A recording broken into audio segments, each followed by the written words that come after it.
القضية الإريترية هي موروثة يعني حتى ግን ይላል ይህ ጉዳይ አዲስ አይደለም። እቺ ነው ያዙልኝ በደንብ ለሱዳን የኤርትራ ጉዳይ ውርስ ነው ይላል። ኤርትራን ለመገንጠል የሚካሄደው ሂደት በኤርትራ በኩል ኢትዮጵያን የተቃዋሚ ኃይሎችን በመላክ ኢትዮጵያን አዛ ማድረግ እና ኢትዮጵያን ቢዚ ማድረግ አዲስ አጀንዳ አልነበረም ለሱዳን። هي موروثة من زمن لأنها قضية أقدم من بدت بدري يعني ድሮ ነው አለ በጣም ቆይቷል ከጀመረ ኢቭን ኑሜሬም አይደለም የጀመረው። طبعا الناس في السودان في الماشيين بيقابلوا الحركات ويعملوا كذا እኛ ግን በጎን እነዚህ እንትኖችን እናጣድፋለን ህዋትን እና ሻቢያን እንደዚሁም ሌሎች የሌላውን ክንፍ ኦሮሞ ምናምን ሁሉም ተቃዋሚውን በሙሉ የያዘ ተቃዋሚ በሙሉ ሐረካት ማለት በየቦታው ላይ ያሉትን እንቅስቃሴዎች በሙሉ እንደግፋለን እነሱ ጋራ በውስጥ ለውስጥ እንገናኛለን። لكن هم ذاتهم كان طلع جديد هم ذاتهم ما عندهم بدو يخسروا به اسماء ሌላው ቀርቶ እኛ ከነሱ ጋር በነበረን ግንኙነት እኛ ነበርን መሳሪያ ምን ሰጣቸው። ففي حاجات كثيره جدا احنا اشتغلناها በጣም ብዙ ነገር ነው የረዳናቸው። انا اول طياره نزلت مطار اسمرا ሌላው ቀርቶ በአስመራ ኤርፖርት ላይ የመጀመሪያ አውሮፕላን እነሱ ከያዟት በኋላ ኤርትራን የመጀመሪያ አውሮፕላን እዛ ያረፈችው እኔ ይዣት የመጣዋት አውሮፕላን ናት። التحرير عمر محمد طيب امبارح طبعا كان عمر وعدهم قال له احنا بنحاول نتفاهم لكم مع الحركات دي መጨረሻ ላይ ሲነቃባቸው ገሌ ለምን የኤርትራዎቹን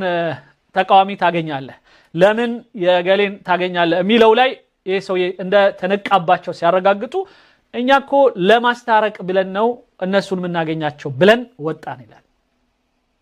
لهم معلومات ان عمر طيب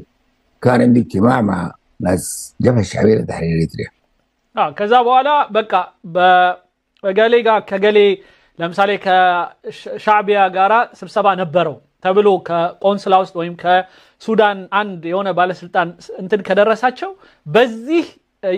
እየሸወዱ ያልፉ ነበር ማለት እየተደራደርንላችሁ ነው እያነጋገርናቸው ነው ምናምን ይላሉ። ግን ውሸት ነው እየሄዱ ኢንፎርሜሽን ነው የሚሰጧቸው። ከነዛ ኢንፎርሜሽን ወስደው ደግሞ እዚህ ጋር አንዳንድ ነገሮች ይሰሩ ነበር። شنو ده فهم جو في حاجه كده جو اشتغلوا قالوا عمر طيب زجرني في حاجه كده وقال لي انت الحبش ديل نحن ما عملنا لهم ما بيدعمل هسه انا ما مشيت عشان اخلي الجماعه يتفاوضوا معاهم እርስ በርሳችን አንዳንዴ ስንገናኝ በጣም ቅር ይለው ነበር ይላል አምባሳደር። ወይኔ እነዚህ ሰዎች እኮ ጥሩዎች ናቸው ኢትዮጵያኖቹ ያምኑናል በዚህ ደረጃ በዚህ መልኩ ይሸወዱልናል እንደነዚህ አይነት ሰዎች ላይ እንዴት ነው ይሄን ነገር የምናደርገው እያለ እኔን ይወቅሰኝ ነበር ይላል። قلت له يا سعد الكذبه دي ما كذبناها سوا احنا نعتبرها خلاص يعني حصلت يعني الكلام ده انت عارفه وانا عارفه ما صح يعني ስለዚህ እኛ ደግሞ በቃ ይሄ ነገር ልክ እንዳልሆነ አንተም ታውቃለህ እኔም እናውቃለን ምንም ማድረግ አይቻልም በቃ አልፈነዋል አይዞ ብዬ አጽናናው ነበር ማለት በጣም ደንግጦ ነበር። لا إريتريين تدخل ومشى جمع برضه عمل له حاجه كده اجتماع في عدن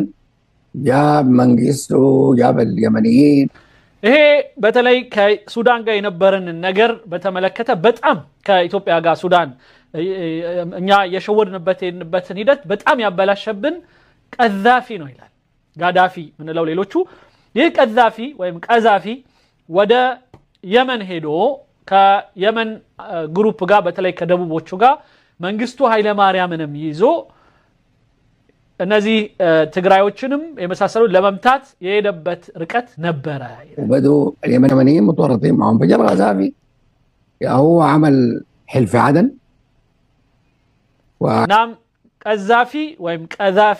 ቀዛፊ ከእንትን ጋር ከመንግስቱ ኃይለ ማርያም ጋር ከየመኖች ጋር አንድ ላይ ሆኖ ግንባር ፈጥሮ ነበር። حلف عدن ده كان فيه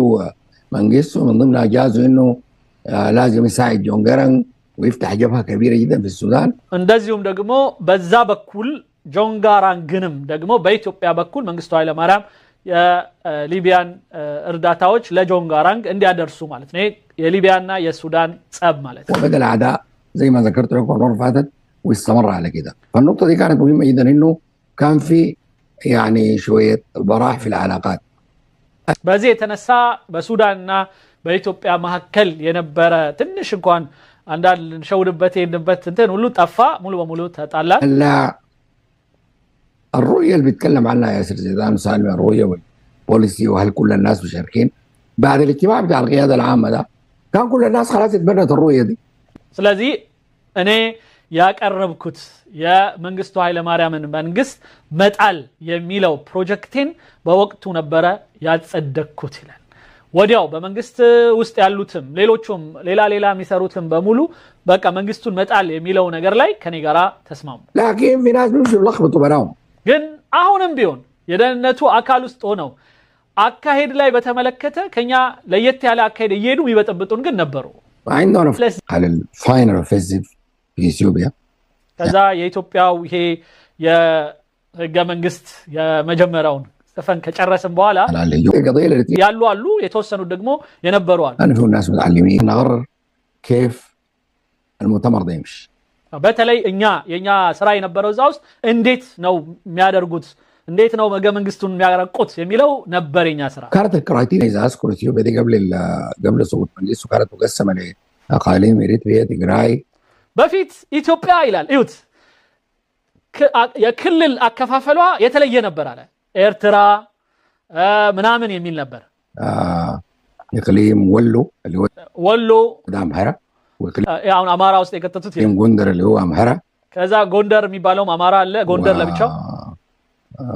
ثاني الاقاليم التحت بتاعت ወለጋ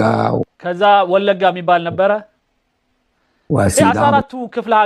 ክፍለ ሀገር አስተዳድ እንትን አከፋፈል ነበር በፊት ለማለት ነው ከዛ የክፍለ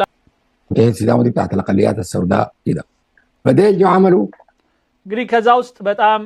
ለራሳቸው የተለየ ሌላ አይነት የክልል አከፋፈል ከዛ በኋላ መስራት ጀመሩ ነው የሚለው يوم ما قاموا قطعوا حته الحمره بتاعت الولقايت دي لانهم تكريه ሌላው ሁመራና ወልቃይትን ደግሞ ለራሳቸው ወሰዱ አከፋፍሎ ያው መቼም አንበሳው የራሱ